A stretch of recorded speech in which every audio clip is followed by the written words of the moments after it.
We're back with another reaction video.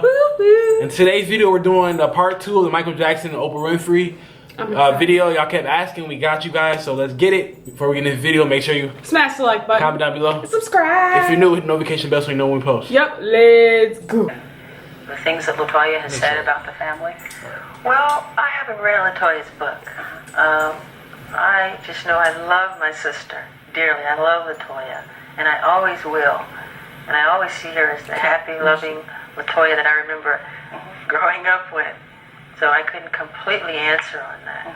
Do you feel that some of the things that she's been saying are true? I couldn't answer, Oprah. Honestly, I haven't read the book. That's the honest truth. So let's go back to when you were growing up and feeling all of this. Well, I guess it's a sense of anguish, I guess. So there was nobody for you to play with other than your brothers. You never had slumber parties. You never. Never. So that's crazy to me. I'm wondering for you, being this cute little boy that everybody adored, and everybody who comes up to you, they're pulling your cheeks and how cute, and this child prodigy really.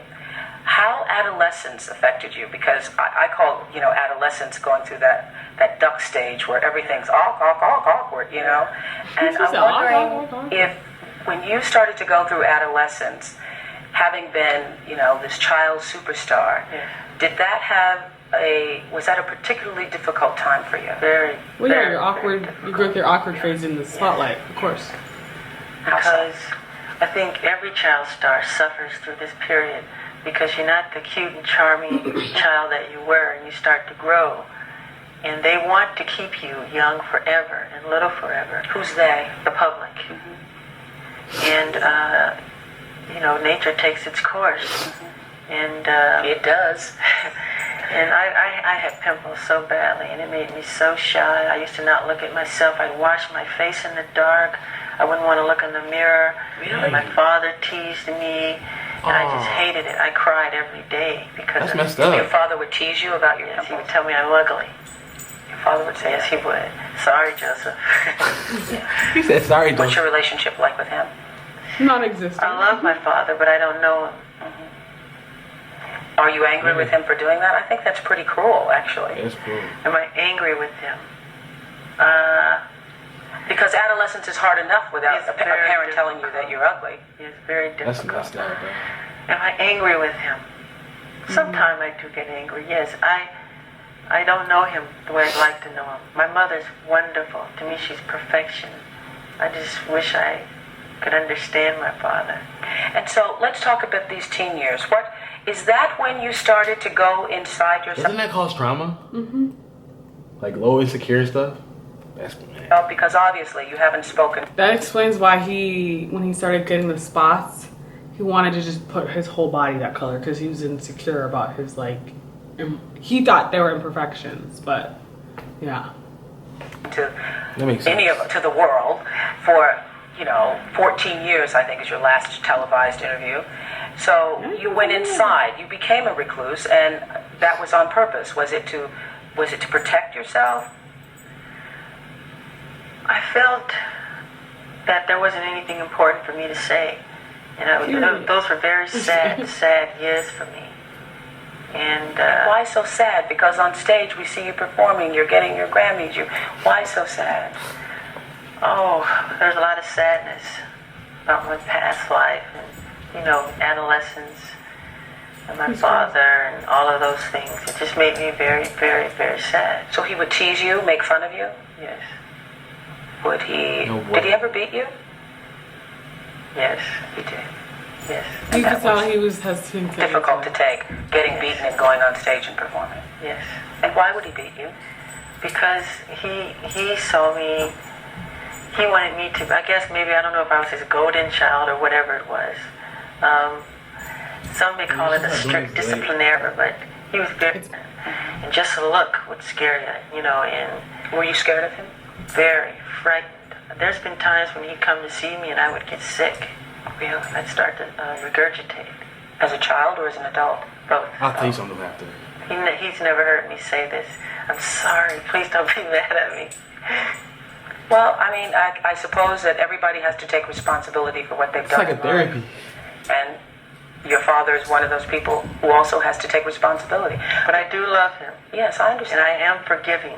Yes. You know, I don't go But around can with you the really forgive? I say this, forgive if you haven't gotten angry, if you haven't dealt with how you really feel. I don't know if you can go from having been abused to forgiveness. I do forgive. There's so much garbage and so much trash that's written about me that is so untrue. They're complete lies. And those are some of the things I want to talk about. The press has made up so much god-awful, horrifying stories I know. that are completely appalling. I know. Completely appalling. And so far from the truth. And it's made me to realize the more often a person tell a lie, the more times you hear a lie, I mean, you begin to believe it. If it's told often enough, you start to believe it. And it's appalling the things that have been said about me, and they're completely false. There are so many. I normally don't write questions down, but there's so many. I didn't want to forget them. First of all, I have been in this house getting lit and getting prepared for this, and I've been all over the house upstairs when you weren't looking for that oxygen chamber. I cannot find the oxygen chamber anywhere in the house. That story is so crazy. I mean, it's one of those tabloid things. It's completely made up. Okay, but there you are in something there. There's a picture of you. Where did that come from? How did it get started? I did a commercial for Pepsi, and I was burned very badly. And we settled for like $1 million, and I gave all the money. We built this place called the Michael Jackson Burn Center, and that's a piece of technology that's used for burn victims, right? So I'm looking at the piece of technology, I'm touching it, feeling it, decide to just go inside of it, just to hammer around. Somebody takes a picture. When they process the picture, the person who processes the picture say, "Oh, Michael Jackson. He made a copy. These pictures went all over the world with this lie attached to it." It's a complete lie. Why do people buy these papers and it's not the truth? And I'm here to say, you know, do not judge a person. Do not pass judgment on anyone unless you have talked to them one-on-one. I don't care what the story is. Do not judge them because it's a lie.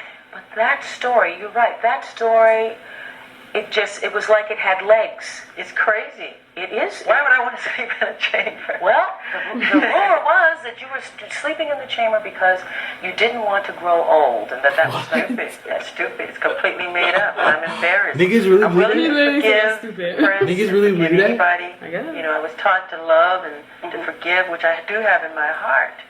But please, don't believe these crazy, Okay, let's go down this. Did you buy the Elephant Man's bones? Were you trying to get them? That's another stupid story. I love the story of the Elephant Man. It reminds me of me a lot. You know, I could relate to it. It made me cry because I saw myself in the story. But no, I never asked for the Elephant Man. Where am I going to put some bones? I don't know. Why would I want to put bones? I don't know. So where did that come from? Someone makes it up and everybody believes it. If you hear a lie often enough, you start to believe it. Yes, and people make money selling tabloids. All right. Just recently there was a story, and I know one of your attorneys held a news conference. There was a story about you wanting to have a little white boy play you in a Pepsi commercial. That is so stupid. That's the most ridiculous, horrifying story I've ever heard. It's crazy. I mean, why? Number one, it's my face as a child in the commercial. Me when I was little. Why would I want a white child to play me? I'm a black American. I'm proud to be a black American. I am proud of my race. I am proud of who I am. I have a lot of pride in who I am and dignity. That's like you wanted an Oriental person to play you as a child. Does that make sense? No. So please, people, stop believing these Then horrifying stories. let's go to the thing that is most disgusting. Ooh, it's about to get juicy. All right, guys. I'm excited to finish this interview because I didn't know. Like I knew they did an interview, but I never set the time to watch it. Days of my life. Oh. You watched it before? No. Ricky, you're older than me. Why do you keep asking me? Bro, this came out 20 years ago. You could have watched it in high school or something. Honey, 20 years ago I was 2. Not even I was. I mean, you could have watched this in high school. Why would I watch this in high school? Michael Jackson, Oprah. This is history.